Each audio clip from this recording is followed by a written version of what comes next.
Taste the Daily. தமிழக சட்டமன்ற தேர்தலை மனதில் வைத்து 4 ஆண்டுகள் கழித்து ஸ்டாலின் மாடல் அரசு மகளிருக்கு 1000 ரூபாய் வழங்க முடிவு செய்திருப்பதாக முன்னாள் அமைச்சர் தங்கமணி குற்றம் சாட்டினார்.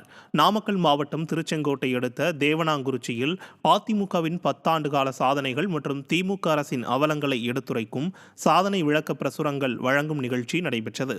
இதில் முன்னாள் அமைச்சர் தங்கமணி சிறப்பு அழைப்பாளராக பங்கேற்று வணிக வளாகங்கள், உணவகங்கள் உள்ளிட்ட இடங்களுக்கு நேரில் சென்று பிரசுரங்களை வழங்கி தெருமுனை பிரச்சாரத்தில் ஈடுபட்டார். அப்போது பேசிய அவர், மகளிருக்கு மாதந்தோறும் வழங்கப்படும் 1000 ரூபாய் 4 ஆண்டுகள் கழித்து வழங்கப்படுவதாக அறிவித்திருப்பது எல்லா வகையிலும் வரிகளை வசூலித்துவிட்டு மக்களை ஏமாற்றும் முயற்சி என்று கூறினார். நாமக்கல் மாவட்ட அம்மா பேரவை செயலாளர் வழக்கறிஞர் சந்திரசேகரன் தலைமையில் நடைபெற்ற இந்த நிகழ்ச்சியில் கழக நிர்வாகிகள் 500க்கும் மேற்பட்டோர் பங்கேற்றனர். மீண்டும் கொடுக்கின்றோம். ஜூன் மாதம் 29ஆம் தேதியிலிருந்து இந்த மாதம் 29ஆம் தேதியிலிருந்து விடுபட்டவர்களுக்கு நாங்கள் கணக்கெடுக்க இருக்கின்றோம் என்று சொல்லினார். ஏன் 4 ஆண்டு காலமாக எங்கே போனீர்கள்? 4 ஆண்டு காலமாக உங்களுக்கு வாக்களித்த மக்களை பற்றி கவலை இல்லையா? அப்பொழுது அவருடைய வறுமை உங்களுக்கு தெரியவில்லையா?